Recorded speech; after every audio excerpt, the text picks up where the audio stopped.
Charles Spurgeon, o príncipe dos pregadores, 1834-1892. No período da Inquisição, na Espanha, sob o reinado do imperador Carlos V, milhares de crentes foram queimados em praça pública ou enterrados vivos. O filho de Carlos V, Filipe II, em 1567, levou a perseguição aos Países Baixos, declarando que, ainda que lhe custasse 1000 vezes a sua própria vida, limparia todo o seu domínio do protestantismo. Antes da sua morte, gabava-se de ter mandado ao carrasco pelo menos 18.000 hereges. Ao começar esse reinado de terror nos Países Baixos, muitos milhares de crentes fugiram para a Inglaterra. Entre os que escaparam do concílio de sangue, encontrava-se a família Spurgeon. Na Inglaterra, contudo, o povo de Deus não estava completamente livre da perseguição, passando a maior parte do tempo sentado, por se achar fraco demais para se deitar. Os bisavós de Carlos eram crentes fervorosos e criaram os filhos na admoestação do Senhor. Seu avô paterno, depois de quase 50 anos de pastorado no mesmo lugar, podia dizer: "Não passei nem uma hora triste com a minha igreja depois que assumi o cargo de pastor." O pai de Carlos, Tiago Spurgeon, era o amado pastor de Stambourne. Carlos, quando ainda criança, interessava-se pela leitura de O Peregrino, pela história dos mártires e por diversas obras de teologia. É impossível calcular a influência dessas obras sobre a sua vida.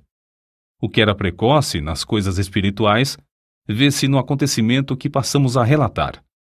Com apenas 5 anos de idade, Carlos percebeu profundamente o cuidado do avô com relação ao procedimento de um dos membros da igreja, mais conhecido como Velho Rhodes. Certo dia, encontrando Rhodes em companhia de outros fumando e bebendo cerveja, a criança dirigiu-se a ele dizendo: "Que fazes aqui, Elias?" O velho Rhodes, arrependido, contou então ao seu pastor como a princípio se irou com o pequeno Carlos, mas por fim sentiu-se quebrantado. Desde aquele dia, o velho Rhodes andou sempre perto do Salvador. Quando ainda em tenra idade, Carlos foi por Deus convencido do pecado. Durante alguns anos, sentia-se uma criatura sem esperança e sem conforto. Visitava locais de culto uns após outros, sem, no entanto, conseguir saber como podia livrar-se do pecado. Então, aos 15 anos de idade, aumentou nele o desejo de ser salvo. E aumentou de tal forma que passou 6 meses agonizando em oração. Nesse tempo, assistiu a um culto numa igreja em que o pregador não pudera comparecer por causa de uma grande tempestade de neve. Na ausência do pastor, um sapateiro se levantou para pregar às poucas pessoas presentes e leu este texto: "Olhai para mim e sede salvos, todos os confins da terra."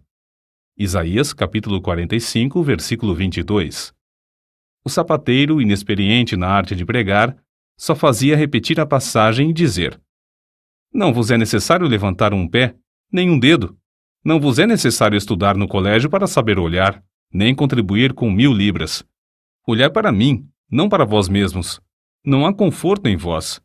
Olhai para mim, suando grandes gotas de sangue. Olhai para mim, pendurado na cruz. Olhai para mim, morto e sepultado. Olhai para mim, ressuscitado. Olhai para mim à direita de Deus."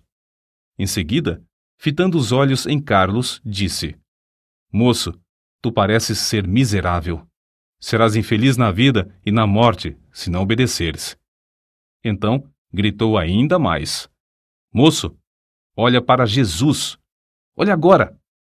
O rapaz olhou e continuou a olhar até que, por fim, um gozo indizível entrou na sua alma.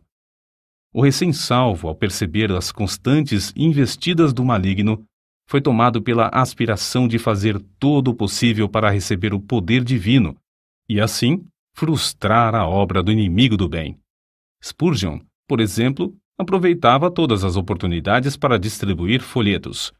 Também entregava-se de todo o coração a ensinar na escola dominical, onde alcançou de início o amor dos alunos e, por intermédio destes, a presença dos pais na escola. Com a idade de 16 anos, começou a pregar. Acerca desse fato, declarou: "Quantas vezes me foi concedido o privilégio de pregar na cozinha da casa de um agricultor ou num celeiro? Alguns meses depois de pregar seu primeiro sermão, foi chamado a pastorear a igreja em Waterbeach. Ao fim de 2 anos, essa igreja de 40 membros passou a ter 100. Como o jovem pregador tinha o desejo de aperfeiçoar-se, o diretor de uma escola superior, de visita à cidade na ocasião, marcou 1 hora para tratar com ele acerca desse assunto. A criada que recebeu Carlos, porém, descuidou-se e acabou não chamando o professor, que saiu sem saber o que o moço esperava. Mais tarde, já na rua, Carlos, um tanto triste, ouviu uma voz dizer-lhe: "Buscas grandes coisas para ti? Não as busques." Foi então, ali mesmo, que abandonou a ideia de estudar naquele colégio, convencido de que Deus o dirigia para outras coisas. Não se deve concluir, contudo, que Carlos Spurgeon tenha desistido de se educar. Depois disso, ele aproveitou todos os momentos livres para estudar. Disse que alcançou fama de ser um dos homens mais instruídos de seu tempo. Spurgeon havia ministrado em Waterbeach apenas durante 2 anos, quando foi chamado a pregar na Park Street Chapel, em Londres. O local era inconveniente para os cultos e o templo, que tinha assentos para 1.200 pessoas, era demasiado grande para a plateia. No entanto, havia ali um grupo de fiéis que nunca cessou de rogar a Deus por um glorioso avivamento. Esse fato é assim registrado nas palavras do próprio Spurgeon. No início, eu pregava somente a um punhado de ouvintes. Contudo, não me esqueço da insistência das suas orações. Às vezes, parecia que rogavam até verem realmente a presença do anjo do concerto, Cristo, querendo abençoá-los. Mais de uma vez nos admiramos com a solenidade das orações até alcançarmos quietude, enquanto o poder do Senhor nos sobrevinha. Assim desceu a bênção. A casa se encheu de ouvintes e foram salvas dezenas de almas. Sob o ministério desse moço de 19 anos, a concorrência aumentou em poucos meses a ponto de o prédio não mais comportar as multidões. Centenas de ouvintes permaneciam na rua para aproveitar as migalhas que caíam do banquete que havia dentro da casa. Ficou resolvido que a Park Street Chapel seria reformada. Durante o tempo da obra, os cultos eram realizados em Exeter Hall, prédio com assentos para 4.500 pessoas. Ali, em menos de 2 meses, a assistência era tão numerosa que as ruas, durante os cultos, se tornavam intransitáveis. Quando voltaram para a Chapel, o problema, em vez de ter sido resolvido, ficou maior. 3.000 pessoas ocupavam o espaço preparado para 1.500. O dinheiro gasto, que alcançou uma elevada soma, fora desperdiçado. Tornou-se necessário voltar para o Exeter Hall, mas nem este auditório comportava mais o público presente. A igreja, então, tomou uma atitude espetacular. Alugou o Surrey Music Hall, o prédio mais amplo, imponente e magnífico de Londres, construído para diversões públicas. As notícias de que os cultos haviam passado do Exeter Hall para o Surrey Music Hall eletrificaram toda a cidade de Londres. O culto inaugural foi anunciado para a noite de 19 de outubro de 1856. Na tarde do dia marcado, milhares de pessoas para lá se dirigiram para achar assento. Quando por fim o culto começou, o prédio no qual cabiam 12.000 pessoas estava superlotado e havia mais 10.000 fora que não puderam entrar. No primeiro culto no Surrey Music Hall, notaram-se vestígios da perseguição que Spurgeon teria de encarar. Após a leitura das Escrituras, os inimigos da obra de Deus se levantaram, gritando: "Fogo! Fogo!" Apesar de todos os esforços de Spurgeon e de outros crentes, a grande massa de gente alvoroçou-se e movimentou-se em pânico, de tal modo que 7 pessoas morreram e 28 ficaram gravemente feridas. Depois que tudo serenou, acharam-se espalhados em toda a parte do prédio roupas de homens e senhoras, chapéus, mangas de vestidos, sapatos, pernas de calças, mangas e paletós, chales, etc. Objetos esses que as milhares de pessoas aflitas deixaram, na luta para escapar do prédio. Spurgeon comportou-se com a maior calma durante todo o tempo da indescritível catástrofe, mas depois passou dias prostrado, sofrendo em consequência do tremendo choque. As notícias sobre as trágicas ocorrências durante o primeiro culto no Surrey Music Hall concorreram para aumentar o interesse pelos cultos, em vez de prejudicarem a obra. De um dia para outro, Spurgeon, o herói do sul de Londres, tornou-se um vulto de projeção mundial. Aceitou convites para pregar em cidades da Inglaterra, Escócia, Irlanda, Gales, Holanda e França. Pregava ao ar livre e nos maiores edifícios, em média 8 a 12 vezes por semana. Nesse tempo, quando ainda moço, revelou como conseguia entender nas Escrituras os textos difíceis, isto é, simplesmente pedia a Deus: "Ó Senhor, mostra-me o sentido deste trecho." E acrescentou: "É maravilhoso como o texto, duro como a pederneira, emite faíscas quando batido com o aço da oração." Quando mais velho, disse: "Orar acerca das Escrituras é como pisar uvas no lagar, trilhar trigo na eira ou extrair ouro do minério."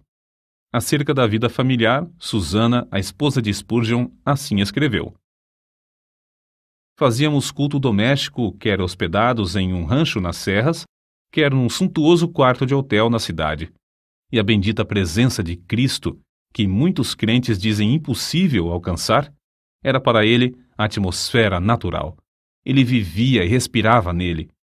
Antes de iniciar a construção do famoso templo em Londres, o Metropolitan Tabernacle, Spurgeon e alguns dos membros de sua igreja ajoelharam-se no terreno, entre as pilhas de materiais, e rogaram a Deus que não permitisse que trabalhador algum morresse ou ficasse ferido durante as obras. Deus respondeu maravilhosamente, não deixando acontecer qualquer acidente durante o tempo da construção do imponente edifício, que media 80 metros de comprimento, 28 de largura e 20 de altura. A igreja começou a edificar o tabernáculo com o alvo de liquidar todas as dívidas contraídas com a aquisição de materiais e pagar toda a mão de obra antes de findar a construção. Como de costume, pediram a Deus que os ajudasse a realizar esse desejo, e tudo foi pago antes do dia da inauguração. O Metropolitan Tabernacle foi acabado em março de 1861. Durante os 31 anos que se seguiram, uma média de 5.000 pessoas se congregava ali todos os domingos, pela manhã e à noite. De 3 em 3 meses, Spurgeon pedia aos que já haviam feito parte da assistência que se ausentassem. Eles o atendiam, mas mesmo assim, o tabernáculo era superlotado por outras pessoas das massas ainda não alcançadas pela mensagem. Durante certo período, pregou 300 vezes em 12 meses. O maior auditório do qual pregou foi no Crystal Palace, em Londres, em 7 de outubro de 1857. Havia exatamente 23.654 pessoas no auditório. Spurgeon esforçou-se tanto nessa ocasião e o cansaço foi tal que, após o sermão da noite de quarta-feira, dormiu até a manhã de sexta-feira. Todavia, não se deve julgar que era somente no púlpito que a sua alma ardia pela salvação dos perdidos. Também se ocupava grandemente no evangelismo individual. Nesse sentido, citamos aqui o que certo crente disse a respeito dele: "Tenho visto auditórios de 6.500 pessoas inteiramente levadas pelo fervor de Spurgeon, mas ao lado de uma criança moribunda que ele levava a Cristo, achei-o mais sublime do que quando dominava o interesse da multidão." Parece impossível que tal pregador tivesse tempo para escrever. Entretanto, os livros da sua autoria constituem uma biblioteca de 135 tomos. Até hoje, não há obra mais rica de joias espirituais do que A Tesouraria de Davi, 7 volumes sobre os Salmos, escritos por Spurgeon. Ele publicou tão grande número de sermões que, mesmo lendo um por dia, nem em 10 anos o leitor os poderia ler todos. Muitos foram traduzidos em várias línguas e publicados nos jornais do mundo inteiro. Ele mesmo escrevia grande parte da matéria para seu jornal, A Espada e a Colher. Título este inspirado na história da construção dos muros de Jerusalém no tempo angustioso de Neemias. Além de pregar constantemente a grandes auditórios e de escrever tantos livros, esforçou-se em vários outros ramos de atividades. Inspirado pelo exemplo de George Mueller, fundou e dirigiu o orfanato de Stockwell. Pediam a Deus e recebiam o necessário para levantar prédio após prédio e alimentar centenas de crianças desamparadas. Reconhecendo a necessidade de instruir os jovens chamados por Deus a proclamar o Evangelho e, assim, alcançar muito maior número de perdidos, fundou e dirigiu o Colégio dos Pastores. Esse trabalho foi marcado pela mesma fé em Deus demonstrada na obra de cuidar dos órfãos. Impressionado com a vasta circulação de literatura viciosa, formou uma junta de vendagem de livros evangélicos. Dezenas de vendedores foram sustentados e milhares de discursos feitos, além de muitas toneladas de escrituras e outros livros terem sido vendidos de casa em casa. Acerca de tão estupendo êxito na vida de Spurgeon, convém notar o seguinte: nenhum dos seus antepassados alcançou fama. Sua voz podia pregar às maiores multidões, mas outros pregadores sem fama gozavam também da mesma voz. O príncipe dos pregadores era, antes de tudo, o príncipe de joelhos. Como Saulo de Tarso, também entrou no reino de Deus agonizando de joelhos. No caso de Spurgeon, essa angústia durou 6 meses. Depois, assim aconteceu com Saulo. A oração fervorosa virou um hábito na sua vida. Aqueles que assistiam aos cultos no grande Metropolitan Tabernacle diziam que as orações eram a parte mais sublime dos cultos. Quando alguém perguntava a Spurgeon a explicação do poder na sua pregação, o príncipe de joelhos apontava para a loja que ficava sob o salão do Metropolitan Tabernacle e dizia: na sala que está embaixo, há 300 crentes que sabem orar. Todas as vezes que prego, eles se reúnem ali para sustentar minhas mãos, orando e suplicando ininterruptamente. Na sala que está sob os nossos pés é que se encontra a explicação do ministério dessas bênçãos. Spurgeon costumava dirigir-se aos alunos no colégio dos pastores desta forma: permanecei na presença de Deus. Se o vosso fervor esfriar, não podereis orar bem no púlpito. Pior com a família, e ainda pior nos estudos, sozinhos. Se a alma se tornar magra, os ouvintes, sem saberem como ou porquê, acharão que vossas orações públicas têm pouco sabor. Ainda sobre a oração, sua esposa deu este testemunho: ele dava muita importância à meia hora de oração que passava com Deus antes de começar o culto. Certo crente também escreveu a esse respeito: sente-se durante a sua oração pública que ele é um homem de bastante força para levar nas mãos ungidas as orações de uma multidão. Isto é a ideia mais grandiosa de sacerdote entre Deus e os homens. Convicto do grande poder da oração, Spurgeon designou o mês de fevereiro de cada ano no grande tabernáculo para realizar a convenção anual e fazer súplicas por um avivamento na obra de Deus. Nessas ocasiões, passavam dias inteiros em jejum e oração que se tornava mais e mais fervorosa. Não só sentiam a gloriosa presença do Espírito Santo nesses cultos, mas era-lhes aumentado o poder com frutos abundantes. Na sua autobiografia consta que, desde o começo do seu ministério em Londres, pessoas gravemente enfermas foram curadas em resposta às suas orações. A vida de Spurgeon não era vida egoísta e de interesse próprio.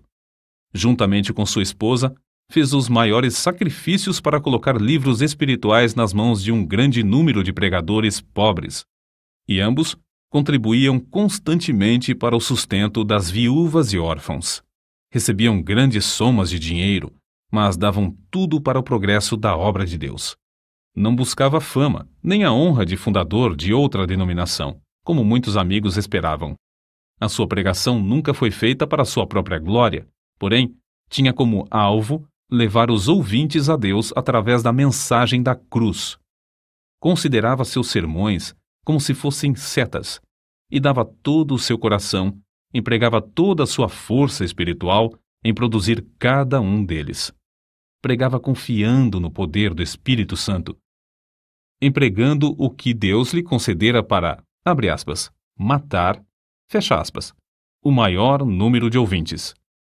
Charles Haddon Spurgeon recebia o fogo do céu estudando a Bíblia, horas a fio, em comunhão com Deus.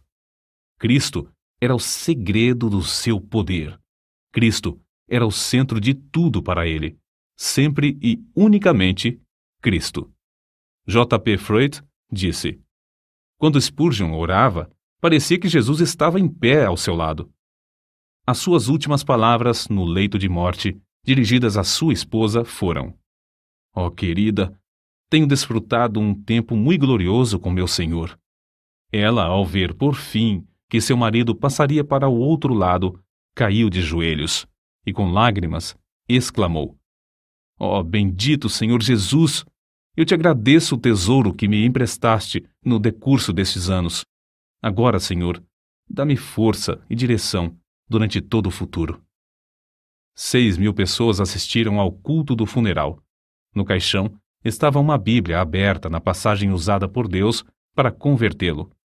Olhai para mim e sede salvos, todos os confins da terra. O cortejo fúnebre passou entre centenas de milhares de pessoas postadas em pé nas calçadas. Os homens descobriam-se à passagem do cortejo e as mulheres choravam. O túmulo simples do célebre príncipe dos pregadores no cemitério de Norwood testifica a verdadeira grandeza da sua vida. Ali estão gravadas estas humildes palavras: aqui jaz o corpo de Charles Haddon Spurgeon, esperando o aparecimento do seu Senhor e Salvador, Jesus Cristo.